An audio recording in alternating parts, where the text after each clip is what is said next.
বাংলাদেশে এবং বাংলাদেশের বাইরে পৃথিবীর বিভিন্ন প্রান্তে যেখান থেকে চ্যানেল আই দেখছেন আপনাদের সকলকে সাদর আমন্ত্রণ তৃতীয় মাত্রা দেখবার জন্য। প্রিয় দর্শক, গোটা বিশ্বজুড়ে এক মহা আতঙ্ক, মহা উদ্বেগের নাম কোভিড-19 বা করোনা ভাইরাস, এবং গোটা পৃথিবীকে অনিশ্চয়তার মধ্যে ঠেলে দিয়েছে এই কোভিড-19। মানুষকে শুধু স্বাস্থ্য ঝুঁকি বা মৃত্যু ঝুঁকির মধ্যেই ঠেলে দিয়েছে তাই নয়, গোটা পৃথিবীকে অর্থনৈতিক, সামাজিক, রাজনৈতিক, মনস্তাত্ত্বিক, কূটনৈতিক নানা সংকটের মধ্যে ফেলে দিয়েছে কোভিড-19। বাংলাদেশও এর বাইরে নয়। কোথাও কোথাও পরিস্থিতিটা খানিকটা উন্নতির দিকে গেলেও পৃথিবীর নানান প্রান্তে আবার পরিস্থিতিটা খারাপের দিকে যাচ্ছে, এবং অনেকেই বলছেন যে এখনও করোনা ভাইরাসের দ্বিতীয় ওয়েভটা শুরু হয়নি এবং সেটি হলে পরিস্থিতিটা আরও খারাপ হবে। এবং এমন একটা ধারণা তৈরি হচ্ছে যে এর সঙ্গে খাপ খাইয়ে পৃথিবীকে চলতে হবে যতক্ষণ না পর্যন্ত কোভিড-19-এর ভ্যাকসিন আবিষ্কৃত হচ্ছে, যতক্ষণ না পর্যন্ত গোটা পৃথিবীতে করোনা ভাইরাসে আক্রান্ত কোনো মানুষ না থাকছে, ততক্ষণ পর্যন্ত এর সঙ্গে খাপ খাইয়ে চলতে হবে। আবার অনেকেই মনে করছেন যে খাপ খাইয়ে চলা না, বরং এটিকে কিভাবে নির্মূল করা যায় সেই চেষ্টাটাই করতে হবে। মানুষ অস্থির হয়ে উঠছে, বিভিন্ন দেশ পরিচালনা যারা করছেন তারাও খানিকটা জীবন এবং জীবিকার সমন্বয়ের জন্য তাদের মধ্যে অস্থিরতা লক্ষ্য করা যাচ্ছে। অর্থাৎ করোনাকে সবাই দূরে ঠেলতে চাইছেন বা অস্বীকার করতে চাইছেন, কিন্তু করোনা কাউকেই ছাড়ছে না। এরকম একটা পরিস্থিতিতে আমরা আজকেও কথা বলবো কোভিড-19 বা করোনা ভাইরাস নিয়ে, গোটা বিশ্ব পরিস্থিতি এবং বাংলাদেশে এই পরিস্থিতিটা কি এবং সেটি কিভাবে মোকাবেলা করার চেষ্টা করা হচ্ছে সেগুলো নিয়ে কথা বলবার জন্য আমাদের সঙ্গে যুক্তরাষ্ট্র থেকে যুক্ত হচ্ছেন প্রফেসর ডক্টর জিয়াউদ্দিন আহমেদ। তিনি মেডিসিন বিশেষজ্ঞ, Temple University professor of medicine এবং professor emeritus Drexel University Philadelphia, USA.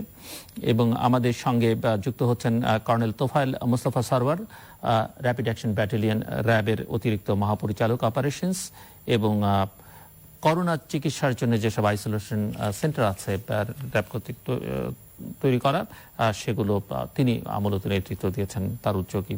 আমাদের সঙ্গে যুক্তরাষ্ট্র থেকে যুক্ত হচ্ছেন অধ্যাপক চৌধুরী হাফিজুল আহসান, ডক্টর হাফিজুল আহসান, বিভাগীয় প্রধান কার্ডিওলজি এবং cardiology fellowship director, university medical center, Las Vegas, Nevada, এবং তিনি currently governor Nevada chapter of the American college of cardiology. এবং সম্প্রতি তিনি একটি হ্যান্ডবুক বের করেছেন, তার সম্পাদিত কম্পেনিয়ন হ্যান্ডবুক কোভিড-19 কেস বেসড অ্যাপ্রোচ। আমার হাতে এটি রয়েছে, দেখতে পাচ্ছেন। আমাদের সঙ্গে ঢাকা থেকে যুক্ত হচ্ছেন Bangladesh garments manufacturers and exporters association, BGM এর পরিচালক, এবং অনন্ত গার্মেন্টসের ব্যবস্থাপনা পরিচালক ইনামুল হক খান। স্বাগত আপনাদের প্রত্যেককে তৃতীয় মাত্রায়। আমি ডক্টর জিয়াউদ্দিন আহমেদ আপনাকে দিয়ে আলোচনাটা শুরু করতে চাই। আমরা একটু কোভিড-19-এর বিশ্ব পরিস্থিতি, বিশেষ করে যুক্তরাষ্ট্রের পরিস্থিতিটা আপনার কাছ থেকে শুনতে চাইব শুরুতে। ধন্যবাদ। যুক্তরাষ্ট্রের পরিস্থিতি আসলে ইনফেকশন রেট বাড়ছে, কমে গিয়েছিল আবার বাড়ছে। তার মানে হচ্ছে যে আমরা এখনো ঠিক বুঝতে পারছি না, কিন্তু মৃত্যুর রেটটা বাড়ছে না। তো ইনফেকশন রেট যে বাড়ছে, এটার জন্য সবাই ভাবছে। ক্যালিফোর্নিয়াতে আবার লকডাউন ছিল, ওইটা বন্ধ করেছিল, ওইটা আবার রিভার্স করছে। কিছু কিছু স্টেটে বাড়ছে, নিউ ইয়র্কে যেরকম স্টেবল আছে। তো এটা ডিপেন্ড করছে, আমরা এখনো স্টাডি করছি কেন বাড়ছে, কেন বাড়ছে না। ফিলাডেলফিয়াতে আমি আছি, আমাদের এখানে একটা পেনসিলভেনিয়াতে বাড়ছে, পুরো পেনসিলভেনিয়া স্টেটে। ফিলাডেলফিয়া হচ্ছে বড় শহর, সেখানে মোটামুটি একটা স্টেবল আছে। আমাদের কয়েকটা আইসোলেশন সেন্টার আমরা বন্ধ করে দিয়েছি। তো এই পর্যায়ে যুক্তরাষ্ট্রে আছে। চৌধুরী হাফিজুল আহসান, একটু আপনি আমাদেরকে বলবেন যে আপনি পরিস্থিতিটা বা কোভিড-19-এর পরিস্থিতি আসলে কি দেখছেন? অনেকেই মনে করছিলেন যে এটি হয়তো এবছর নাগাদ এর থেকে নিষ্কৃতি পাওয়া যাবে, কিন্তু পরিস্থিতি সেরকমটা কিন্তু এখন আর বলছে না। সো আপনি ফিল্ডে থেকে কি মনে হচ্ছে আপনার কাছে? ধন্যবাদ প্রশ্নটা করার জন্য। আমি আছি লাস ভেগাসে, এটা হচ্ছে নেভাডা স্টেট। আমাদের এখানে পরিস্থিতি যেটা প্রফেসর জিয়াউদ্দিন আহমেদ বললেন, যে আমরা প্রথমে সার্চ দেখলাম নিউ ইয়র্কে, কিন্তু এখন আমরা ওয়েস্ট কোস্টে ক্যালিফোর্নিয়া দেখছি সংক্রমণ বাড়ছে। আমি অ্যারিজোনায় বাড়ছে, নেভাদায় বাড়ছে, এবং এর বেশ কিছু কারণ হলো, আমার মনে হয় যে আমরা যখন রিওপেনিং করছি সেই সময় কিন্তু আমরা এই নিয়ম কানুন গুলো এখানে মানছি না। তার ফলে এই ভাইরাসের স্প্রেড, এই যে থিওরি ছিল লাস ভেগাসে, মনে করেন টেম্পারেচার এখন 105, 106, কিন্তু তারপরেও তো স্প্রেড হচ্ছে। তো এই যে আমাদের বিশেষজ্ঞরা বলছেন, এপিডেমিওলজিস্টরা বলেছিলেন যে এই সংক্রমণ কমানোর জন্য সোশ্যাল ডিস্টেন্সিং, মাস্ক পরা, হ্যান্ড ওয়াশিং করা, এগুলো মেনে চলা উচিত। আমার মনে হয় আমরা এগুলো ঠিক মতো পালন করি নাই। এবং আপনি জানেন যে আমেরিকাতে, ইউনাইটেড স্টেটসে আমাদের একটা প্রবলেম যে মিক্সড মেসেজ যাচ্ছে অ্যাডমিনিস্ট্রেশন থেকে, তার ফলে এটা ম্যান্ডেটরি হয় নাই এবং এর ফলে এখন প্রবলেম। কিন্তু আমাদের স্টেটে লাকিলি নেভাডা স্টেটের গভর্নর আমরা তাকে অ্যাডভাইস করছি এবং উনি এটা ম্যান্ডেটরি করছেন মাস্ক এখন। এবং আমি আশা করি যে সমস্ত মার্কিন যুক্তরাষ্ট্রের সমস্ত স্টেটেই এটা ম্যান্ডেটরি হওয়া উচিত এবং একটা ন্যাশনাল গাইডলাইন্স থাকা উচিত। But it is really alarming যে আমরা এখন একটা রেট বাড়ছে এটা দেখছি। জি, কর্নেল তোফায়েল মুস্তাফা সরওয়ার, একটু আপনার কাছ থেকে শুনতে চাইবো যে বাংলাদেশে করোনা পরিস্থিতিটাকে আপনি কিভাবে দেখছেন, যেহেতু আপনি ফিল্ডে আছেন এবং পরিস্থিতিটা কত উদ্বেগের। কারণ একদিক থেকে যেমনটা অনেক কিছুতেই কঠোর একটা অবস্থা নেওয়া হয়েছিল পদক্ষেপ, কিন্তু এখন আবার সবকিছু মোটামুটি শিথিল করে দেওয়া হয়েছে এবং কোথাও কোথাও হয়তো জোন ধরে ধরে কিছু পদক্ষেপ নেওয়া হচ্ছে, কিন্তু খুব একটা ইফেক্টিভ কিছু হচ্ছে না।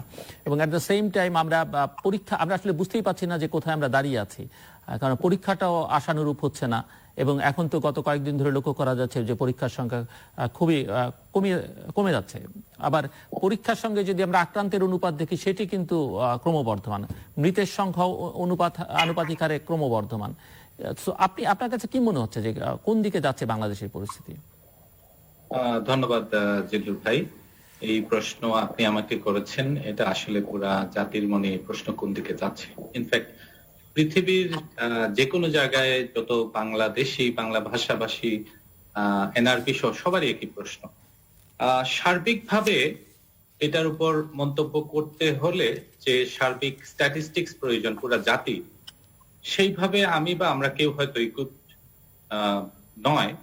তবে আমি যেহেতু আনুমানিক 2000 করোনা পেশেন্ট হ্যান্ডেল করার সুযোগ পেয়েছি র্যাব ফোর্সেস, আমরা ডিউটির সুবাদে গ্রামে গঞ্জে বিভিন্ন জায়গায় যাওয়ার সুযোগ পেয়েছি। সেটা আমাদের মহাপরিচালক থেকে শুরু করে আমরা প্র্যাকটিস করি যে আমরা যেন সরেজমিনে তৃণমূল পর্যায় পর্যন্ত যেতে পারি। এখানে দুটি বিষয় লক্ষণীয়। একটা হচ্ছে শহরের মধ্যে অভিজাত এলাকায়, একটা হচ্ছে মধ্যবিত্ত পরিবার সমূহের মধ্যে, আর একটা হচ্ছে গ্রামের মানুষ যারা অনেকেই অল্প শিক্ষিত বা অশিক্ষিত বা বস্তিবাসী। তো আমি নিজে বস্তি সহ গ্রামের বিভিন্ন জায়গায় বস্তিতে এই করোনা চলাকালীন সময় রমজানের মধ্যেও গিয়েছি, একদম প্রত্যন্ত ভিতরে গিয়েছি। একদম বাস্তবতা হচ্ছে যে ওই জায়গাগুলোতে আমরা যে করোনা প্রিকশন বলছি, বিভিন্ন মাস্ক, পিপিই, সোশ্যাল ডিস্টেন্সিং, অনেক কিছু বলছি। আমি একজন ডাক্তার নই, আমি সাধারণ মানুষ কাতারে দাঁড়িয়ে বলতে চাই যে ওই পর্যায়ে আমি দেখেছি তাদের মধ্যে সেই ধরনের প্রিকশন, সোশ্যাল ডিস্টেন্সিং না থাকার পরেও তাদের মধ্যে সংক্রমণটা খুব উল্লেখযোগ্য নয়।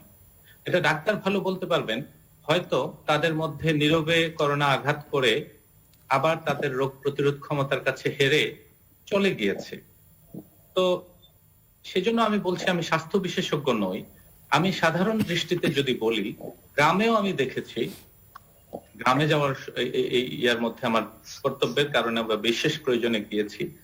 আসলে মসজিদে নামাজ পড়তে যাচ্ছে, গ্রামে বেডরুম, ড্রয়িং রুম বলতে কিছু নাই, সবার ঘর নিজস্ব ঘর, আবার অন্যের ঘর আমার ঘর, যে কোনো সময় যে কোনো বাসায় যাতায়াত করে মানুষ।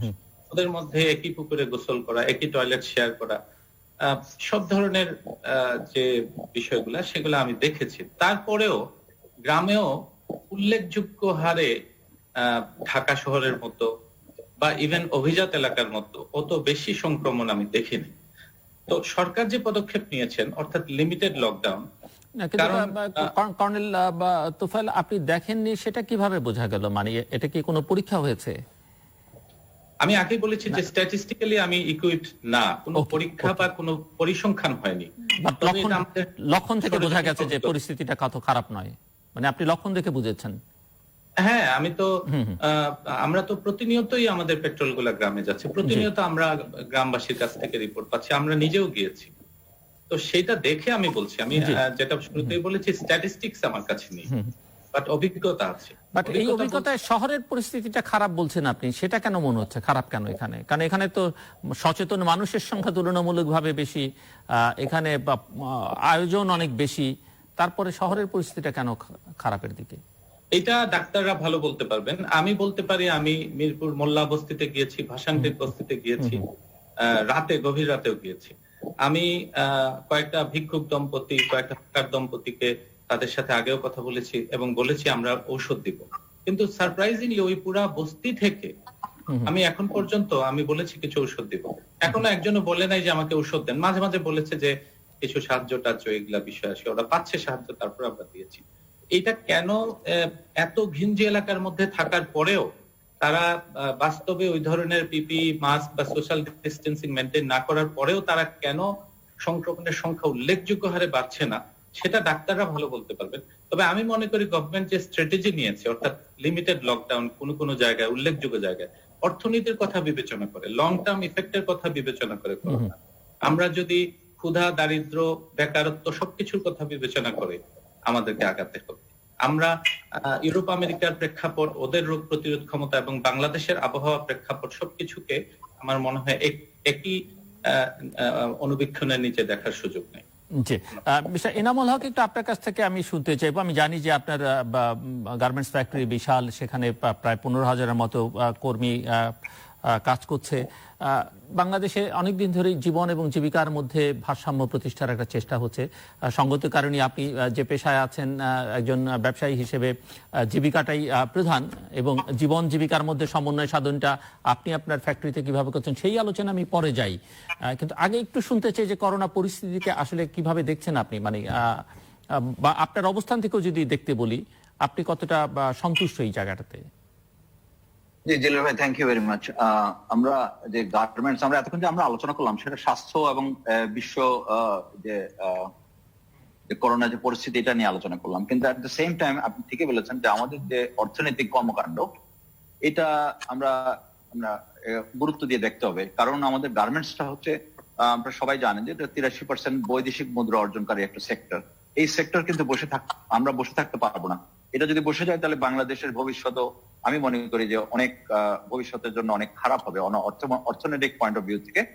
এই কারণে আমাদের কিন্তু চালু রাখতে হবে আমাদেরকে।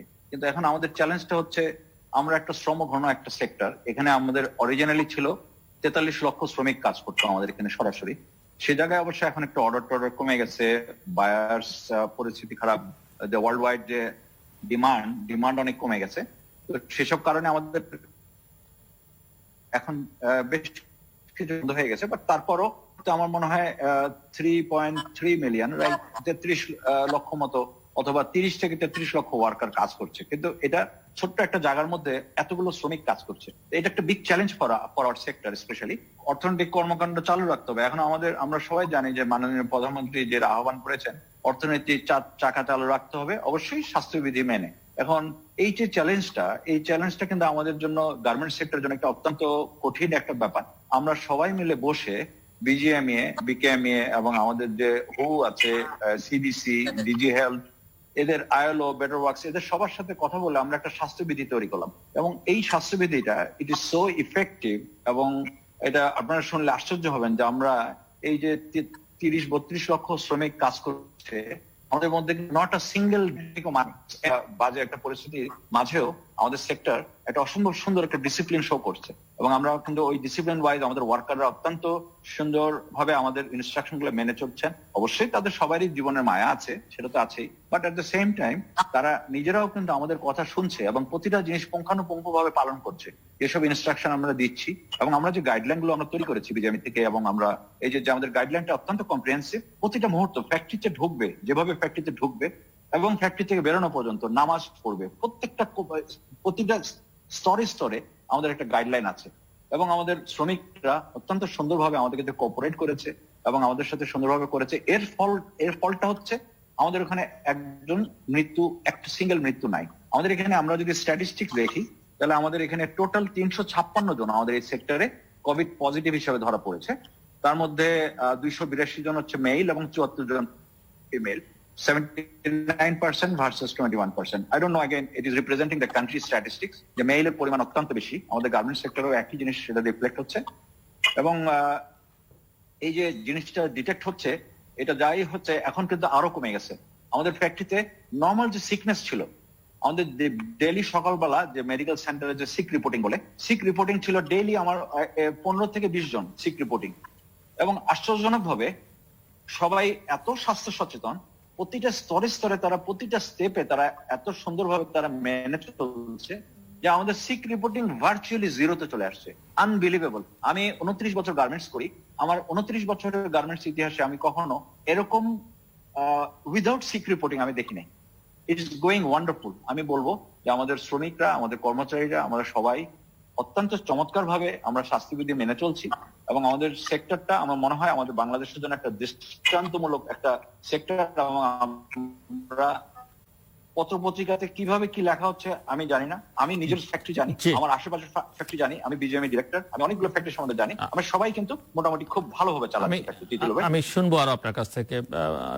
প্রফেসর জিয়াউদ্দিন আহমেদ একটু আমাদেরকে বলবেন, আমরা জানি যে আপনি বেশ কিছু কাজের সঙ্গে যুক্ত, যদিও যুক্তরাষ্ট্রে আছেন, বাংলাদেশে এর মধ্যে প্রফেসর আহসানের সঙ্গে আপনি ট্রেনিং প্রোগ্রাম যেটি উনি করছেন সেখানে ইনভলভ আছেন। আপনি দুটো আইসোলেশন সেন্টার করেছেন সিলেট কিডনি ফাউন্ডেশনের উদ্যোগে, এবং এই মডেল আবার রেপ্লিকা হিসেবে বিভিন্ন উপজেলায় কাজ করছে, যেখানে র্যাপিড অ্যাকশন ব্যাটালিয়ন সহায়তা করছে, যেটি কর্নেল সরওয়ার যেখানটাতে নেতৃত্ব দিচ্ছেন। সো আপনার কাছে শুনতে চাই যে কি কি কাজের সঙ্গে যুক্ত হচ্ছেন এবং কিভাবে যুক্তরাষ্ট্র থেকে সেটা বাংলাদেশে ম্যানেজ করছেন এবং অভিজ্ঞতা কি বলছে। ধন্যবাদ। আমি এখনই যা শুনলাম যে এনামুল হক যেটা বললেন এবং কর্নেল তোফায়েল যেটা বললেন, তো আমরা যখন আমেরিকাতে এত ঝড়ের মতো যখন করোনা এসে আমাদেরকে একদম ওভারওয়েলম করে দিয়েছিল, আমরা নিজেরাই জানতাম না। আমাদের অনেক ডাক্তার মারা গিয়েছেন, অনেক ডাক্তার সংক্রমিত হয়েছেন, অন্য হেলথ ওয়ার্কার। তো বাংলাদেশে যখন শুরু হয় নাই তখন থেকে আমি জানি যে এটা হবে, যদিও অনেকে মনে করছেন হবে না। তখন থেকে চৌধুরী হাফিজ আহসান, আমি এবং আমাদের আরো গ্রুপের অনেক এনআরবি ডাক্তার যারা সিনিয়র লেভেলের, সবাই মিলেই আমরা চিন্তা ভাবনা করছি কি করা যায়। আমরা সবসময় কথা বলতাম, কিন্তু কথায় কাজ হচ্ছিল না, কারণ কেউ আশা করছিল না কিছু একটা হবে।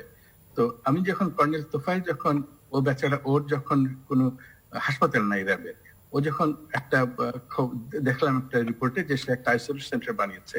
তো একটা ইন্টারেস্টিং জিনিস যেটা আমি বলতে চাচ্ছি এখানে, যে ওর সাথে আমি কথা বলে বুঝলাম কপাল ভালো যে ও ডাক্তার না, কারণ সে যখন এই 300 র্যাবের মধ্যে সে 20টা অক্সিজেন মেশিন নিয়ে এসে 1 ঘন্টা করে সিন্নি দেওয়ার মতো মানুষকে দিচ্ছিল, তখন আমি অবাক হলাম। আমি বললাম যে এটা তো হয় না, অক্সিজেন দিলে তো দেওয়া লাগে ভালো পর্যন্ত, কিন্তু ও তো পালস দিচ্ছিল। তাতে বোঝা গেল যেটা সাইন্টিফিক্যালি, যে এই যে কোভিড সম্বন্ধে যাকে আমরা জানি না, এটা যখন অ্যাটাক করে, এটাকে সাইটোকাইন স্টর্ম বলি, তখন হাইপক্সিয়া হয়, ব্লাডে অক্সিজেন কমে যায়, তখন অর্গানগুলো ড্যামেজ হয়। তখন যদি আমরা অক্সিজেন দিতে পারি রাইট ওয়ে, ইভেন 1 ঘন্টা যদি দেই, ওই স্টর্মটা তখন বন্ধ হয়ে গেলে তখন অর্গানগুলো ড্যামেজ হয় না। এটা পেয়ে আমি যখন সাহস করলাম যে না, তাহলে আমাকে যদি অ্যানাফক্সিন নাও থাকে আমি এটা করতে পারবো, তখন আমরা সিলেটে কমিউনিটি সেন্টার, ওর মতো তোফালের মতো যোগাযোগ চেষ্টা করলাম। মতো র্যাব, আমরা তো র্যাব না, তো আমাদের কেউ কমিউনিটি সেন্টার দেয় না। তো না যেতে এমন অবস্থা হলো যে আমরা কিছুই করতে পারছি না। কিন্তু আমাদের কিডনি সেন্টার 2 বছর থেকে চলছে, আমি এটা প্রেসিডেন্ট, যদি আমি আমেরিকাতে। তো আমরা খুব অ্যাক্টিভ আমাদের সেন্টার, আমরা চ্যারিটি করি, আমরা 30% ফ্রি ডায়ালিসিস করি। তো আমাদের উদ্দেশ্য হচ্ছে, তো তখন সরকার একটা প্রাইভেট হাসপাতালের সাথে যোগাযোগ করছিল অনেক পয়সা দিয়ে, কিন্তু আলটিমেটলি এটা হয় না। তখন তারাই আমাদেরকে রিকোয়েস্ট করলেন যে আপনারা যে সরকারের যে হাসপাতালগুলো, যে উপজেলা হেলথ কমপ্লেক্স, মা ও শিশু, ওখানে ডাক্তার আছে, নার্স আছে। তখন আমরা কি করলাম, 2টা হাসপাতালকে আমরা, ওদের বেড ছিল, আছে বেড, কিন্তু ছিল না। তখন আমরা ওই বেড, ওদের কোনো 4th ক্লাস এমপ্লয়ি নাই, তো প্রায় 15 জন করে এমপ্লয়ি আমরা দিলাম, সবকিছু অক্সিজেন থেকে শুরু করে দিয়ে আমরা শুরু করেছি। শুরু করার পারপাসটা হচ্ছে ভয় কমানো। কারণ আমরা যখন কোভিড হয়েছে, আমরা গিয়েছি, আমার বয়স অনেক হয়ে গেছে, তাও আমরা গিয়েছি, কিন্তু বাংলাদেশে ডাক্তার বা হাসপাতালগুলো এত ভয় পেয়েছিল যে আমরা দেখাতে চাচ্ছিলাম যে যদি কেউ প্রপারলি মাস্ক পরে, প্রপারলি নিজেকে হ্যান্ডেল করে, তাহলে কিন্তু এই মারা যাওয়ার চান্স কম। যেমন বাংলাদেশে যেসব ডাক্তাররা কোভিড আক্রান্ত হয়েছেন, তাদের অনেকেই কিন্তু কোভিড চিকিৎসা করছিলেন না, কারণ বাংলাদেশে একটা ভুল হয়েছিল, এটা কোভিড হাসপাতাল আর নন কোভিড হাসপাতাল। নন কোভিড হাসপাতালে যারা ডাক্তার ছিলেন তারা ভাবছেন কোভিড তো এখানে আসবে না, কিন্তু কোভিড তো সবখানে। এই জন্য তাদের হয়তো প্রিকশন কম ছিল, হয়তো অন্য কোনো ফ্যাক্টর ছিল। তো আমরা এই ভয়টাকে দূর করার জন্য আমরা জোর করে করলাম। এখন আমাদের দেখে এখন যেহেতু আমি প্রবাসী আছি, প্রবাসী মানুষরা খুব ইন্টারেস্টেড, অনেক আঞ্চলিক সংগঠন আছে, তারা এখন নিজেদের উদ্যোগে নিজেদের পয়সায় তারা করতে চাচ্ছেন এবং ঠিক এই আমরা এইভাবে তাদেরকে গাইড করছি যেন তাদের প্রত্যেকটা উপজেলা কমপ্লেক্সে, সরকারি কমপ্লেক্সে যে নাই, যেটা আমরা দেখলাম বিয়ানীবাজারে অনেক অক্সিজেন সিলিন্ডার আছে কিন্তু তাদের এমপ্লয়ি নাই। এসব করে আমরা ইন্ডিভিজুয়ালাইজ সরকারি যেসব সেন্টার গুলো আছে আমরা আলাপ করছি, করে আমরা ওদেরকে হেল্প করছি ইকুইপে। তো এটা আমরা করে যাচ্ছি। ইন এডিশন টু দ্যাট, এই যে চিকিৎসার যে কিভাবে এভরিডে চেঞ্জ হচ্ছে, তো আমরা সিলেটে যে শহীদ শামসুদ্দিন হাসপাতাল, যেখানে যারা জুনিয়র ডাক্তাররা যারা কাজ করছেন তাদের সাথে আমরা মিটিং করেছি, কারণ অনেক সময় সিনিয়র প্রফেসর আসেন কিন্তু ওরা ঠিক জানে না হাউ টু আস্ক কোয়েশ্চেনস। তো এইসব নিয়ে আমরা করছি এবং হাফেজ যেটা বই যেটা এডিট করেছে ওইটাও যেন একটা রিসোর্স সবার কাছে দেওয়ার জন্য। তো আমরা এইভাবে এবং ফলো করছি, এভরিডে আমরা টেলিফোনে থাকি এবং আমি একা না, আমাদের অনেকেই প্রবাস থেকে সাহায্য করার চেষ্টা করছেন। প্রফেসর হাসান, আপনি আমরা জানি যে মানুষ জুম ট্রেনিং একটা প্রোগ্রাম করছেন, এটা অর্গানাইজ করছেন, তো একটু আপনার এই প্রোগ্রামটা কিভাবে আপনি অপারেট করছেন সেটা একটু আমাদেরকে বলবেন, এবং যে হ্যান্ডবুকটা আপনি তৈরি করেছেন, এডিট করেছেন, এই হ্যান্ডবুকটা আসলে কি ধরনের কাজে লাগবে, কাদের কাজে লাগবে সেটাও যদি একটু আমাদেরকে ধারণা দেন। ধন্যবাদ জিল্লুর ভাই। এই যে করোনা যে মহামারী, এর পাবলিক হেলথ ক্রাইসিস, এর একটা ক্লিনিক্যাল বার্ডেন আছে, আরেকটা হচ্ছে যে এর একটা ইকোনমিক অ্যাসপেক্ট আছে।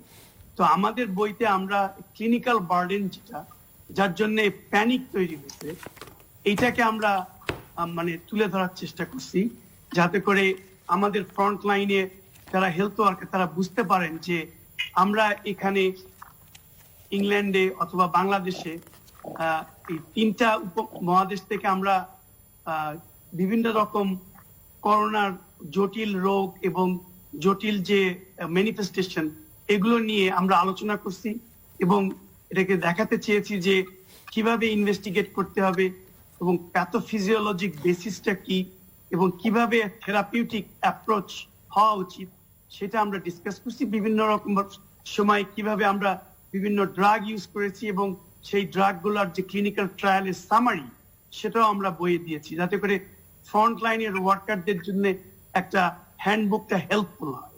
এটা হচ্ছে ক্লিনিক্যাল বার্ডেন। কিন্তু আমাদের মনে রাখতে হবে যে this is like a public health crisis.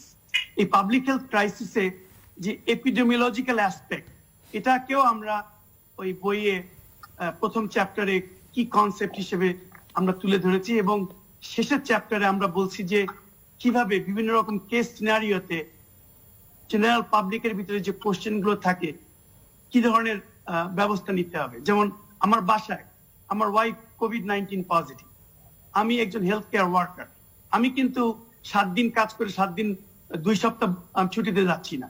বাংলাদেশে একটা জিনিস যে তুগলকি কাণ্ড, যে এক সপ্তাহ কাজ করে 2 সপ্তাহের জন্য ডাক্তাররা ছুটিতে যাচ্ছেন এবং তারা কোথায় যাচ্ছেন, তারা হোটেলে থাকতেছেন, তারা একই মাইক্রোবাস বা ট্রান্সপোর্ট ইউজ করছেন, একসাথে খাচ্ছেন, কিন্তু ওনাদের ভিতরে যদি কেউ অ্যাসিম্পটোম্যাটিক ক্যারিয়ার থাকে, then that setup is a petri dish for spreading the virus.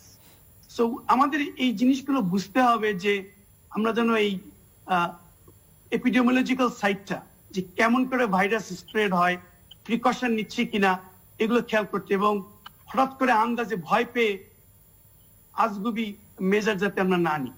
এই জন্য এই ভাইরাসের যে এপিডেমিওলজিক্যাল ক্যারেক্টারিস্টিক্স সেটা আমাদের জানা উচিত এবং সেভাবে আমাদের মানা উচিত। এই বইটা আমরা তৈরি করছি এই জন্য যে এটা প্রায় 50-এর বেশি অথর এই বইয়ে, তারা অনেক কষ্ট করে এই কেসগুলো দিয়ে আমরা আলোচনা করছি, ডিসকাস করছি এবং বইয়ের প্রত্যেকটা চ্যাপ্টারের নিচে রেফারেন্স দেওয়া আছে, যদি কেউ রেফারেন্স দেখতে চান তারা দেখতে পারেন।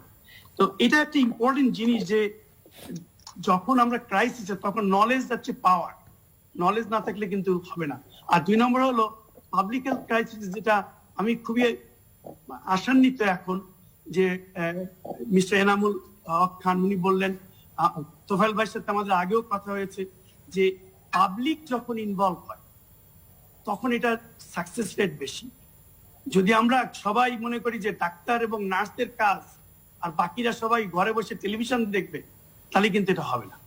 এবং আমার মনে হয় যে এই সমন্বিতভাবে যদি আমরা আগাই, দেখেন আমাদের দেশে একটা দুঃখের বিষয় যে আমরা কিন্তু ডেইলি বেসিসে জানি না যে এই 3টা সেক্টরে কি হচ্ছে, যে আমাদের এপিডেমিওলজিক্যাল স্ট্যাটিস্টিক্স যে সংক্রমণ বাড়ছে, আমাদের সেই তুলনায় কিন্তু হাসপাতালে রেডি আছে কিনা, আমাদের রিসোর্সেস কি, এটা আমরা কিন্তু আলোচনা করি না।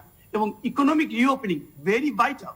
তার জন্য ওনারা কি করছেন, এই যে আজকে আমি শুনতে পারলাম এবং খুব আশান্বিত হলাম যে ওনাদের একটা কোঅর্ডিনেটেড সিস্টেম আছে গার্মেন্টস সেক্টরে। অন্য সেক্টরে কি হচ্ছে, এটাও একটা সমন্বয় থাকার দরকার। এবং এটা যদি আলোচনা হয়, মিডিয়াতে আসে, আমার মনে হয় জনগণের ভিতরে ভীতিটা কমে যাবে। লকডাউন করে যদি আমরা বলি যে করোনার রোগী ম্লেচ্ছ বা লেপ্রোসির মতো তারা আলাদা, তাহলে কিন্তু হবে না। আমাদের বলতে হবে যে করোনার রোগী তারা আমাদের ওই কমিউনিটিতে তারা থাকুক, তাদেরকে আমরা খাবার দাবার দিই, তাদেরকে আইসোলেশনে রাখি, এবং সেই কেস যাদের ডায়াগনোস তার থেকে ট্রেসিং করি এবং পাবলিককেও মোটিভেট করি এটা বোঝার জন্য, তাহলে হবে। আরেকটা জিনিস আমরা বইয়েও উল্লেখ করেছি, এটাই ভেরি ইম্পর্টেন্ট। কর্নেল তোফায়েল বললেন যে এই যে সংক্রমণ হচ্ছে না, আবার ডেথ রেট কম। ডেথ রেট যদি কম হয়, আল্লাহর রহমতে যদি সেটা হয় যে এটা আমাদের ভিরুলেন্স কম বা আমাদের স্ট্রেনটা ডিফারেন্ট, তাহলে বলবো যে এটা অল গুড। কিন্তু এটাও ঠিক যে আপনি যদি দেখেন, বইও আমরা বলছি এবং WHO রিপোর্টেও আছে, যদি আন্ডারলাইন অন্য কোমরবিডিটি থাকে, তাহলে কিন্তু এই death rate it becomes like really high. So no comorbidity, young age, death rate is extremely low. কিন্তু তারপরে যদি আপনি অ্যাড করেন কোমরবিডিটিস, তখন কিন্তু 2+2 4 না, 2+2 16 20 এরকম হয়ে যায়। তো এই জন্য যাদের ভালনারেবল এল্ডারলি, তাদেরকে আইসোলেট করে প্রিকশন নেওয়া উচিত যাতে করে ডেথ রেটটা কম হয়, এবং এই জন্য প্যানিকটাও তখন কম। আর এই যে ট্রেনিং প্রোগ্রামটা করছেন, এই ট্রেনিং প্রোগ্রাম কাদের জন্য করছেন, মানে কাদেরকে ট্রেনিং দেওয়া হচ্ছে? ট্রেনিং প্রোগ্রাম হচ্ছে আমি বলি যে আমরা আসলে আমাদের বাংলাদেশের যারা বিশেষজ্ঞ, বাংলাদেশের যারা ফ্রন্ট লাইনে কাজ করছেন, তাদের জন্য আমরা জুম মিটিং এ আমাদের কালেকটিভ এক্সপেরিয়েন্সটা এক্সচেঞ্জ করছি। আমি এটা বলবো না যে আমরা এই দূরের থেকে মনে করেন যে ওয়াজ নসিহত করছি, কারণ আমাদের ইউএসএ তে কিন্তু একটা এক্সপেরিয়েন্স ব্যাড, আমরা এই ব্যাড এক্সপেরিয়েন্স সেটা শেয়ার করছেন।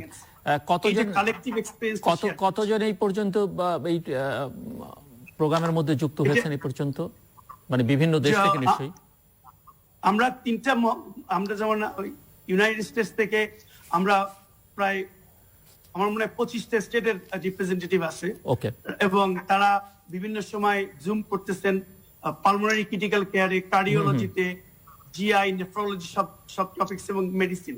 যেমন আমি রোববারে করলাম ঢাকা মেডিকেল কলেজের সঙ্গে, এবং ওখানে জুনিয়র ডাক্তাররা ছিলেন, সিনিয়ররা ছিলেন। আমাদের টপিক ছিল যে মডারেট সিভিয়ার কেসে অ্যান্টিকোয়াগুলেশন বা ব্লাড থিনার কখন দেব, কেন দিব, এটা এক্সপ্লেইন করা।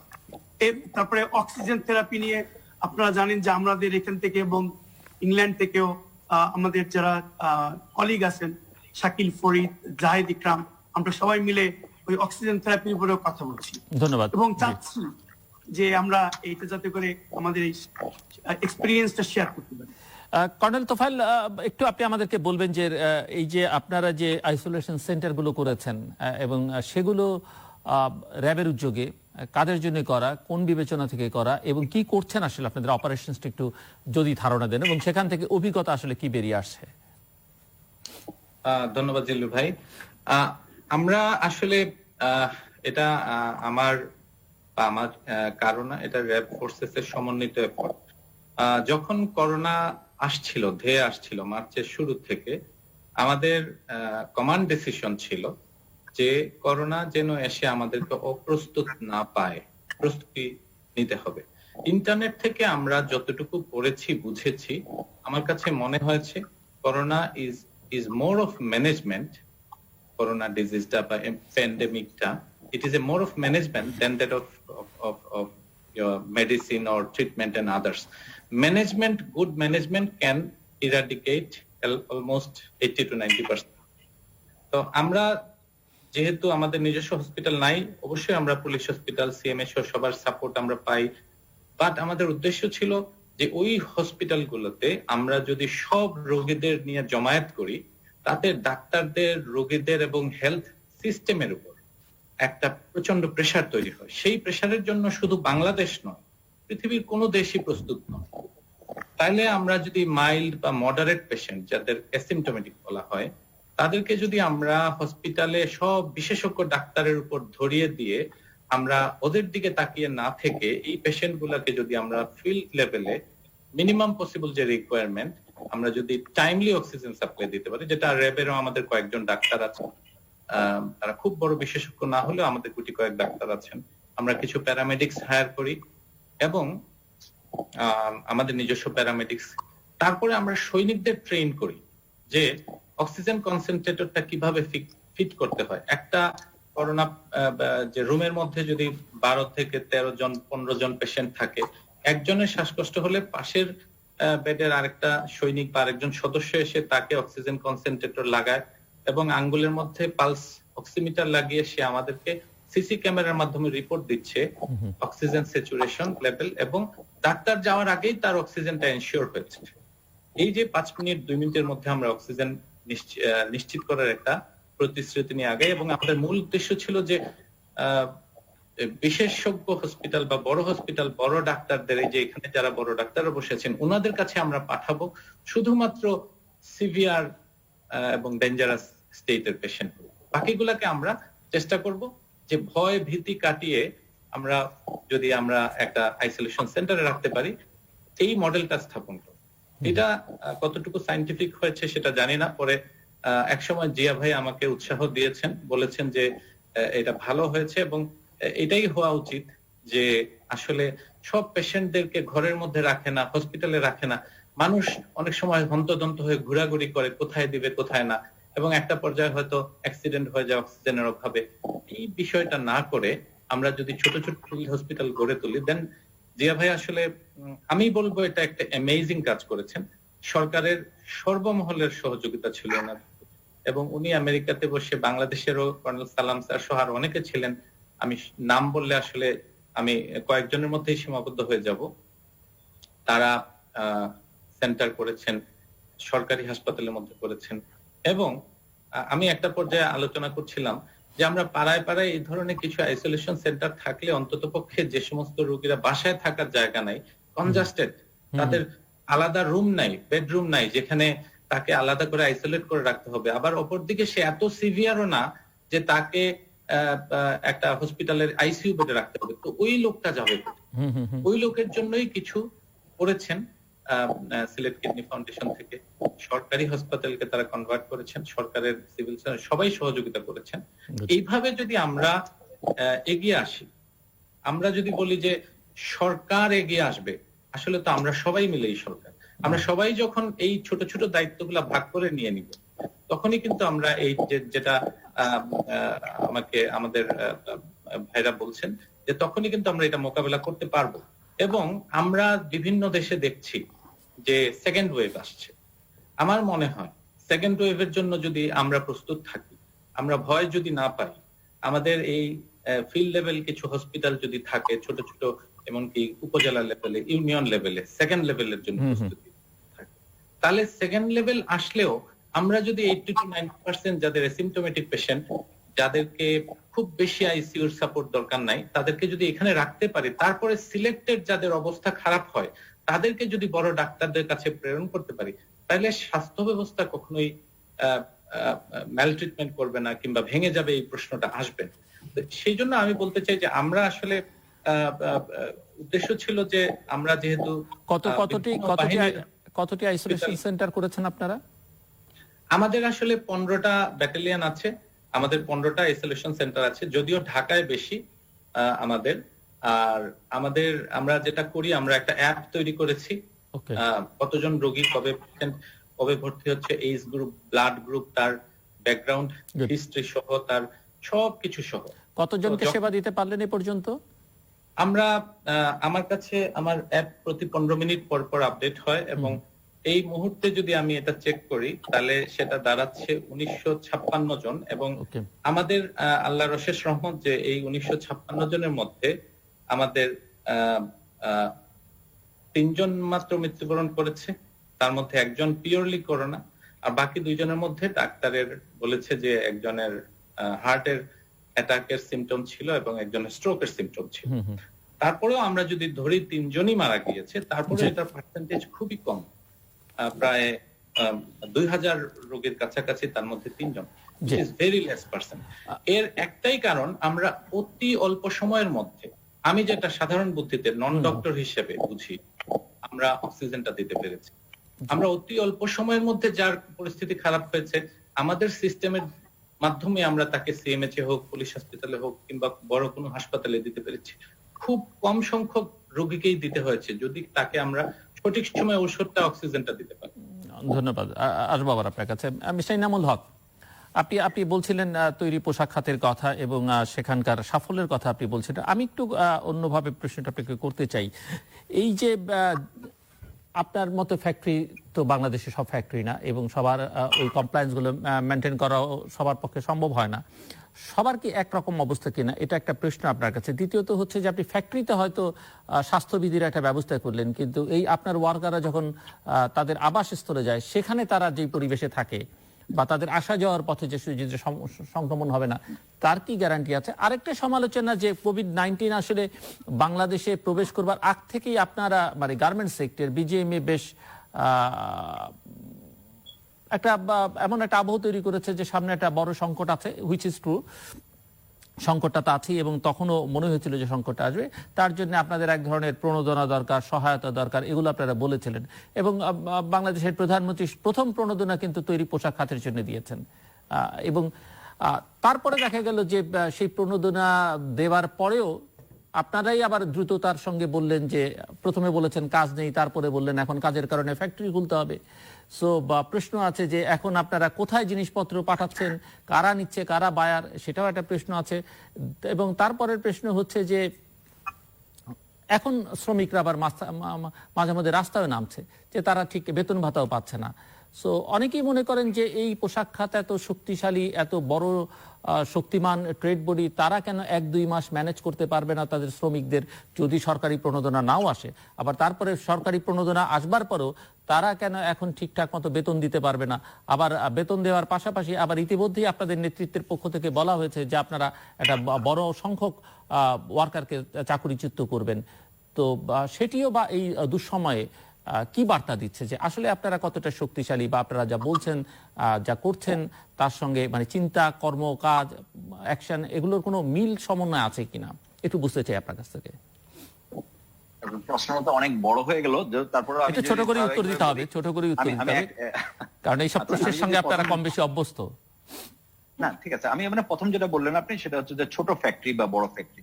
অফকোর্স আমরা বড় ফ্যাক্টরি যদি হয় বা স্পেস যদি থাকে, তাহলে অটোমেটিক্যালি আমাদের যে কর্মকাণ্ডগুলো, এসওপি গুলো অনেক বেটার ভাবে আমরা কার্যক্রম পরিচালনা করতে পারি। এবং অফকোর্স বড় ফ্যাক্টরি অ্যাডভান্টেজটা আছে।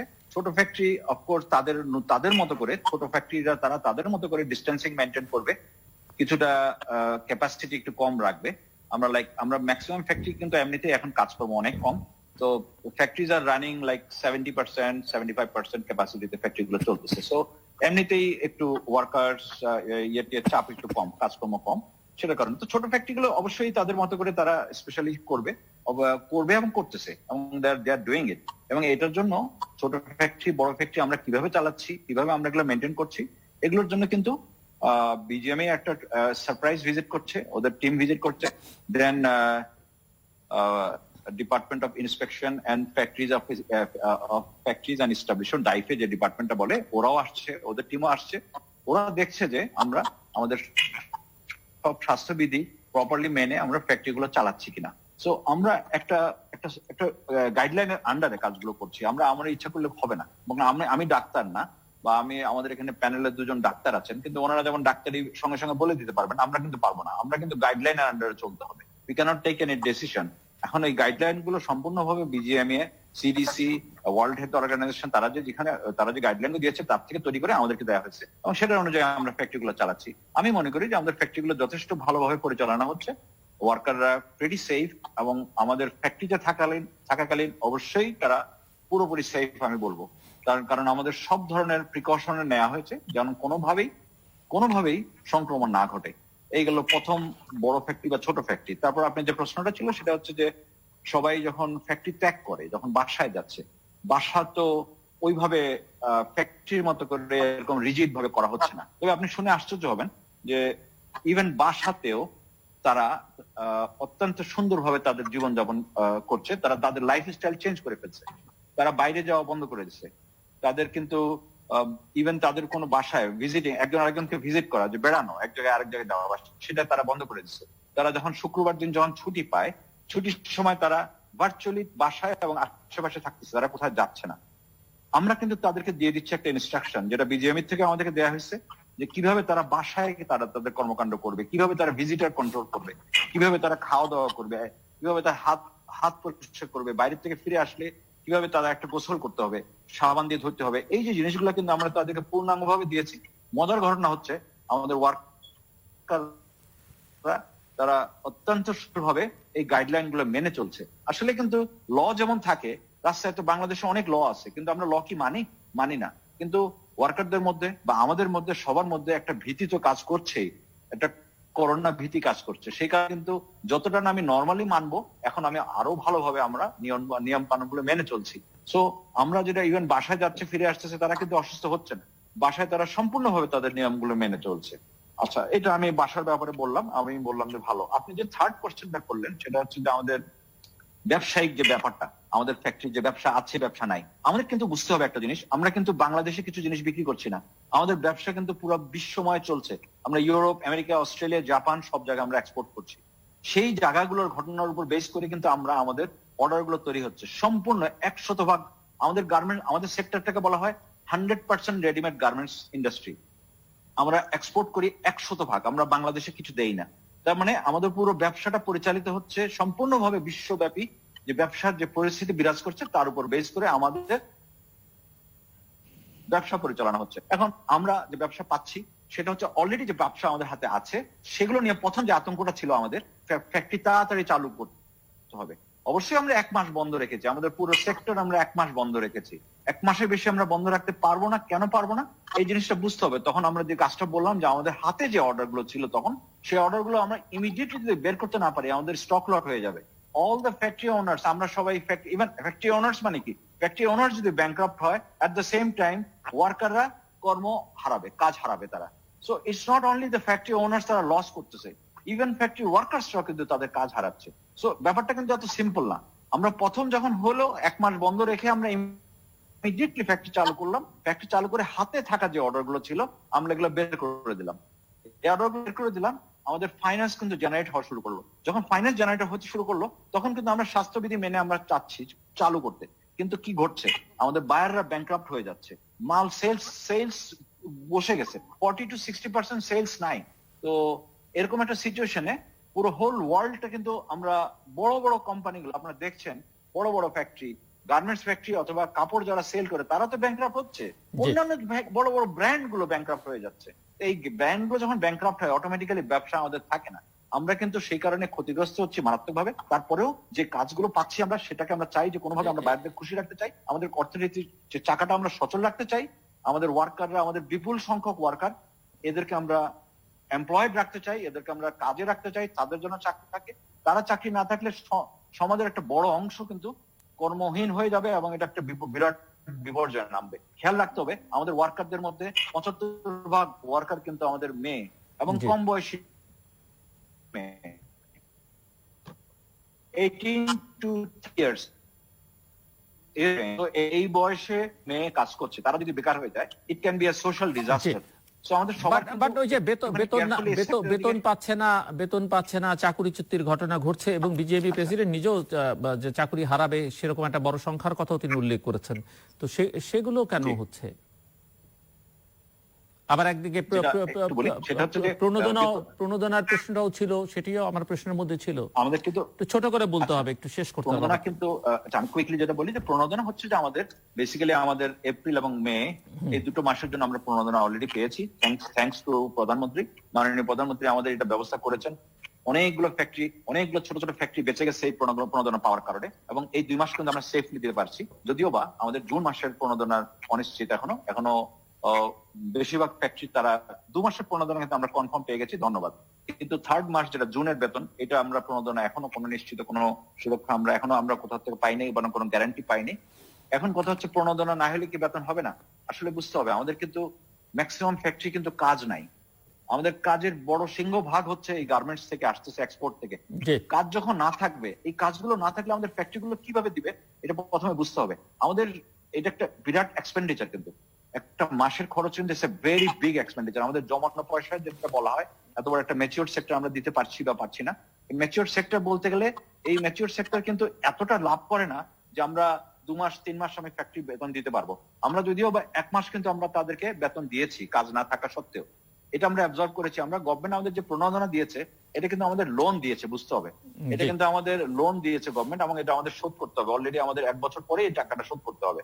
সো আমাদের সামনের দিকে আমার মনে হয় সিচুয়েশন যেভাবে আমাদের অর্ডার কমে গেছে, আমি আপনাকে ছোট্ট একটা স্ট্যাটিস্টিক্স না বললেই নয়, সেটা হচ্ছে মার্চে আমাদের অর্ডার কমেছে 20%, এপ্রিলে আমার অর্ডার কমেছে 85% কম্পেয়ার টু লাস্ট ইয়ার, মেতে আমার অর্ডার কমেছে 62%, জুনে আমার অর্ডার অনেক ড্রামাটিক্যালি ইমপ্রুভ করছে। আমরা জুনে একটা ভালো ডেভেলপমেন্ট দেখছি, অনলি 6.63% আমার অর্ডার কমেছে। সো আমি সামনের দিকে আমরা মনে করছি আগামীতে অক্টোবর নভেম্বরে আমাদের অর্ডার অনেক ইমপ্রুভ করবে, আমাদের সেক্টরটা আবার ফিরে আসবে। আপনার মিলে আমাদের জন্য একটু সবাই মিলে ধৈর্য রাখতে হবে।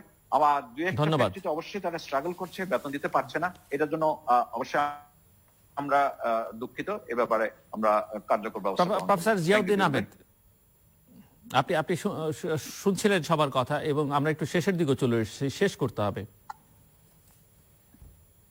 হ্যাঁ, তো আমার একটা উদ্দেশ্য ছিল এটা বোঝানো যে এনামুল যেটা বললো যে, বা কর্নেল তোফাজ্জল যেটা বললো যে সামহাউ যদি কেউ গ্রামের লোক বা বস্তির মানুষ বা তাদের মধ্যে সংক্রমণ যে হয় না, এটা একটা হতে পারে যে সুপার স্প্রেডার নামে একটা ব্যাপার আছে, যেটা হয়তো অভিজাত এর একটা মধ্যে আছে। একজন মানুষ কয়েক হাজার মানুষকে স্প্রেড করে, আবার অন্য ভাইরাস যারা তারা কম করে। কেন? যে সুপার স্প্রেডাররা অনেক বেশি হাঁচি দিলে অনেক বেশি ভাইরাস ছাড়ে, আর যারা কম ভাইরাস তাদের স্প্রেড হয় না। তো এগুলো অনেক জিনিস চিন্তা ভাবনা হচ্ছে যে কেন এসব হচ্ছে না।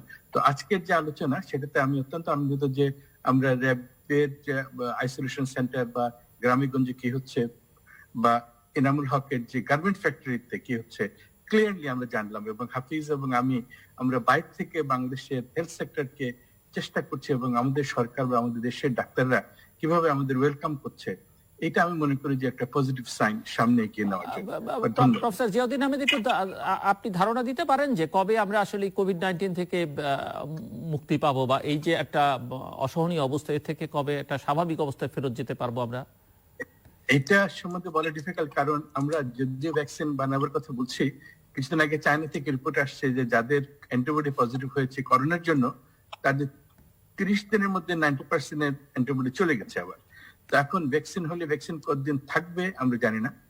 আমাদের মনে করতে হবে যে এটার ইন্টেন্সিটি কমছে, এটা কোনো সন্দেহ নাই। নিউ ইয়র্কে অনেকে আমরা দেখছি যে পেশেন্ট করোনায় ভর্তি হচ্ছে কিন্তু মারা যাচ্ছে না। তো আমরা আশা করব যে এটা দুর্বল হয়ে যাবে, এবং এটার মধ্যে দিয়ে যে এনামুল হক বলছে বা আমরা যেটা র্যাব যেটা আমরা এর মধ্যে আমাদের চলতে হবে। আমাদের কোনো বলার উপায় নেই, কারণ আমেরিকাতে ইনফেকশন যতই আমরা টেস্ট করছি ইনফেকশন বাড়ছে। আমার আরেকটা কথা আমার আছে যেটা সবাই বলা দরকার, সেটা হচ্ছে যে ইনফেকশন টেস্ট করার থেকে আমি এখন টেস্ট করতেই চাই না। কেন? যে যার সিমটম আছে, কারণ টেস্টের 36% ফলস নেগেটিভ হয়, থাকলেও নেগেটিভ হয়। নিউ ইয়র্কে আমার এক বন্ধু, সে 2বার নেগেটিভ হয়েছে, সে মনে করছে নেগেটিভ, পাশে ঘুরে বেড়াচ্ছে, তার শাশুড়ি মারা গেছেন। তো আমাদের দেশের জন্য জানা দরকার যে টেস্টের জন্য লাইন ধরে না মারা যেয়ে, যদি সর্দি কাশি হয়, হাফিজ যেটা বললো তোফাইল, তাদেরকে আইসোলেট করা। তো টেস্টের পিছনে না দৌড়িয়ে, কারণ টেস্ট করলেই ইনফেকশন দেখা যায় বাড়ছে বাড়ছে বাড়ছে, কিন্তু ডেথ রেট এবং আমাদের এই জিনিসগুলো আমাদের দেখার জন্য আমাদের উচিত যে আমাদেরকে আসলে আমরা চাই আমাদেরকে ইনক্লুড করা। সরকার আমাদেরকে ইনক্লুড করছেন না অফিসিয়ালি। ধন্যবাদ। আমরা যদি বিদেশি যারা ইনভলভ তাদের ইনক্লুড হই, আমরা এগুলোতে আলোকপাত করতে পারবো। প্রফেসর হাফিজ, একটু আপনি আমাদেরকে বলবেন আপনি কি মনে করছেন, একটু ছোট্ট করে জাস্ট 30 সেকেন্ডসে যদি কিছু যোগ করা। আমার কাছে মনে হয় যে এই আগামী মার্চ এপ্রিলের আগ পর্যন্ত আমাদের করোনার সাথে এভাবেই বসবাস করতে হবে, কারণ যত ভ্যাকসিনের রিপোর্ট আমরা পাচ্ছি, ট্রায়াল আমরা 3rd ফেজে হয়তো জুলাই শেষের দিকে যাইতে পারি, কিন্তু সাকসেসফুল ভ্যাকসিন এবং ইফেক্টিভলি পাবলিক ইউজের জন্য আমার মনে হয় না আগামী বছরের প্রথম দিকের আগে আমরা পাবো। আপনি যদি তাহলে তাহলে তাহলে সাক্ষাৎকার দেখেন, তাহলে কি দাঁড়াচ্ছে, মানে তাহলে পৃথিবী একটা স্বাভাবিক অবস্থায় যেতে কি পরিমাণ সময় লাগবে মনে করেন আপনি? মানে আপনি তো বলছেন যে আমার মনে হয় যে আগামী সামার পর্যন্ত আমাদের এভাবেই চলতে হবে। এবং একটা কথা আমি বলতে চাই যে অনেক কিছু আমরা আলোচনা করলাম, এই করোনা নিয়ে ভিতরেই থাকতে হবে, করোনা সম্বন্ধে আমাদের নলেজ নিতে হবে, এবং ক্লিনিক্যাল বার্ডেন হলে, কমপ্লিকেশন হলে কিভাবে আমাদের সেটা ট্যাকল করবো সেটা আমাদের জানতে হবে, এবং সমস্ত ডিসিপ্লিন গুলো মেডিসিনের একসাথে কাজ করতে হবে। কিন্তু ইম্পর্টেন্ট একটা জিনিস হচ্ছে নন করোনা রোগী কিন্তু সাফার করছে বাংলাদেশে। আমরা যে গত মার্চ এপ্রিল থেকে শুরু হলো, এখন কিন্তু রেগুলার ওয়ার্ক বাংলাদেশে, এটা কিন্তু একটা বিরাট কনসার্ন। যে ধরেন হার্ট অ্যাটাকের, স্ট্রোক, এগুলো কিন্তু আমাদের হার্ট ফেলিওর, আমাদের এই ধরনের রোগীরা কিন্তু চিকিৎসা বঞ্চিত হচ্ছে। এটা আমাদের খেয়াল রাখতে হবে, এবং তার জন্য আমাদের এই বইয়ে আমরা বলছি যে নন করোনা রোগী ইন দ্য করোনা সেটিং এ কিভাবে টেস্টিং করে আইসোলেট করে ওই একই হাসপাতালে 2 রকম চিকিৎসা দেওয়া যায়, তার জন্য হেলথ কেয়ার ওয়ার্কারদের কিভাবে অ্যাওয়ারনেস করতে হবে, প্রিপারেশন থাকতে হবে, এগুলো আমাদের খেয়াল রাখতে হবে। জি, ধন্যবাদ। কর্নেল তোফায়েল, একটু কিছু যোগ করবেন 30 সেকেন্ডসে? শেষ কথা আমি জাস্ট একটা কমেন্ট করতে চাই। এখানে আমরা দুজন ডক্টর প্রফেসরকে দেখতে পাচ্ছি, হাফিজ ভাই এবং জিয়া ভাই।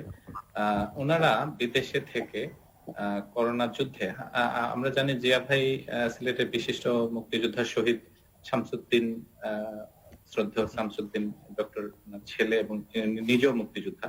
তো উনি করোনা যুদ্ধে, এবং ডক্টর হাফিজ এই যে আমেরিকা থেকে বসে সিলেটে হসপিটাল স্থানান্তর তৈরি করা, অক্সিজেন কনসেন্ট্রেটর সাপ্লাই করা, এটা একটা ইউনিক এক্সাম্পল। এই জন্য বলতে চাই যে আমাদের দেশেও এরকম অনেক করছে, অনেকেই করছেন। সবাই মহাসমুদ্রে অনেক ঢেউয়ের তরঙ্গে উপরে উঠে, কিন্তু সেই তরঙ্গগুলা কিন্তু নিচে অনেক পানির উপর ভিত্তি করে উঠে, শূন্যের মধ্যে উঠে না। ওনারাও কিন্তু এই আমাদের অনেকের সাপোর্ট নিয়ে, সরকারের সহযোগিতা নিয়ে কিছু করছেন। আমি বলতে চাই আমরাও সাহসিকতা নিয়ে কিছু একটা করার চেষ্টা করেছি।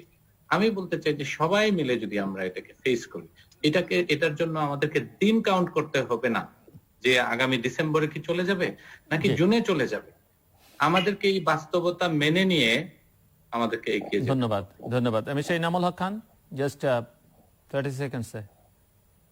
জি, আমাদের ইন্ডাস্ট্রিটা তো অবশ্যই একটা ওয়ান অফ দা এক্সাম্পল হিসাবে রইলো, যে গার্মেন্টস ইন্ডাস্ট্রিটা উই ক্যান বি লিডার। এই যে আমাদের যে সেক্টরে যে সবাই কিভাবে এই করোনা ভাইরাসকে নিয়ে আমাদের কর্মকাণ্ডটা চালু রাখতে হবে, সেটা আমরা আমাদের সেক্টরকে সবাই যদি ফলো করে, আমার মনে হয় এটা it will B a big help. অবশ্যই আমি মনে করি যে বড় বড় ফ্যাক্টরি গুলো যাদের ক্যাপাসিটি আছে, তারা এর মাঝে পিপি এবং মাস্ক তৈরি করে এটা যদি আমাদের বিনামূল্যে আমাদের ডাক্তারকে বা ইয়েদের দিতে পারে, তাহলে আমাদের সিএসআর কার্যক্রমটা চালু হবে। যেমন আমি আমার নিজের কথা বলি, আমি প্রায় 14,000 পিপি তৈরি করেছি এবং 2 লক্ষ মাস্ক আমি তৈরি করেছি, এবং এটা সম্পূর্ণ বিনামূল্যে বাংলাদেশের প্রত্যেকটা মেডিকেল কলেজ, ইভেন রোহিঙ্গা, চিটাগাঙ্গে রোহিঙ্গা ক্যাম্পে, এবং প্রতিটা সিভিল সার্জনের অফিসে, এবং উপজেলা যে মেডিকেল সেন্টার গুলো আছে সেখানে আমি বিনামূল্যে আমি কুরিয়ার সার্ভিসের মাধ্যমে পাঠিয়ে দিচ্ছি। এই কাজগুলো যদি আমরা সবাই যদি করি, যারা কিছুটা ভালো অবস্থানে আছে, আমাদের ফ্যাক্টরিতে আমরা পিপিই তৈরি করতে পারি, আমরা মাস্ক তৈরি করতে পারি, আমরা 2 লেয়ার নিট ফ্যাব্রিকের মাস্ক তৈরি করতে, এবং এই মাস্কগুলো অত্যন্ত কার্যকর। আমি মনে করি যে এটা সস্তা, এবং প্রতিটা ওয়ার্কার যদি 2-3টা করে মাস্ক সঙ্গে রাখে, তাহলে কিন্তু তারা সম্পূর্ণ সারাদিন এই জিনিসটা খুব ভালোভাবে ইয়ে করতে পারবে। ধন্যবাদ মিস্টার ইনামুল হক খান, কর্নেল তোফায়েল মুস্তাফা সরওয়ার, প্রফেসর চৌধুরী হাফিজুল্লাহ আহসান এবং প্রফেসর জিয়াউদ্দিন আহমেদ। অনেক ধন্যবাদ আমাদের সঙ্গে যুক্ত হওয়ার জন্য, কথা বলবার জন্য। দর্শক, আমার অতিথিরা কোভিড-19 বা করোনা ভাইরাস নিয়ে কথা বলছিলেন, এবং ওনারা সবাই মিলে একমত যে এটি আসলে আমাদের সবাইকে মিলেই মোকাবেলা করতে হবে, এবং এটি কবে যাবে সেই চিন্তা না করে কিভাবে এর সঙ্গে খাপ খাইয়ে আসলে আমরা আমাদের জীবন এবং জীবিকাকে সামনের দিকে এগিয়ে নিতে পারবো, সেই চেষ্টাটা করতে হবে। এবং একটা ধারণা যেটি ওনারা দিয়েছেন, ওনারা মনে করেন যে আসলে ভ্যাকসিনের কথা অনেকেই নানা জায়গা থেকে খবর আসছে, নানান উৎসাহে হয়তো সবকিছু ছেড়ে ছুড়ে দিয়ে স্বাভাবিক হতে চাইছেন, কিন্তু ওনারা মনে করেন না যে আগামী মার্চের আগে, ফেব্রুয়ারি মার্চের আগে আসলে ভ্যাকসিনটা সবার কাছে হয়তো পৌঁছবে এবং নিশ্চিত করে যে সেটি আসলেই শেষ পর্যন্ত কার্যকর ভ্যাকসিন কিনা সেটিও নিশ্চিত হওয়া দরকার এবং আগামী সামার পর্যন্ত অন্তত এই পরিস্থিতি গোটা পৃথিবীতেই থাকবে, অর্থাৎ পৃথিবী স্বাভাবিক হতে আগামী বছরের শেষ নাগাদ গিয়ে হয়তো স্বাভাবিক হলে হতে পারে, সেরকম একটা ধারণা ওনারা করছেন। তবে মূল কথা হচ্ছে যে আসলে এর সঙ্গে খাপ খাইয়ে চলতে হবে, আতঙ্কটা না ছড়িয়ে আবার একেবারেই অতি সাহসী না হয়ে আমরা যেন যতটা নিরাপদে থাকতে পারি সেই চেষ্টাটা করতে হবে। ব্যক্তিগত সামাজিক উদ্যোগ, সামাজিক সচেতনতা এগুলো খুবই জরুরি এবং সরকারের কার্যকর পদক্ষেপ সেটিও আসলে দরকার। কারণ আমরা লক্ষ্য করেছি মার্কিন যুক্তরাষ্ট্র থেকে শুরু করে বাংলাদেশ পর্যন্ত যে কোনো দেশের কথাই আমরা উচ্চারণ করি না কেন, কিছু ব্যতিক্রম বাদ দিয়ে সরকারগুলো আসলে জনস্বাস্থ্যের ব্যাপারে চরম ঔদাসীন্য প্রদর্শন করেছে। এখান থেকে আসলে ঘুরে দাঁড়াতে হবে। দর্শক, আমাদের সঙ্গে থাকবার জন্য অসংখ্য ধন্যবাদ। আপনাদের সবার জন্য শুভকামনা। নিরাপদে থাকুন এবং ঘরে থাকুন।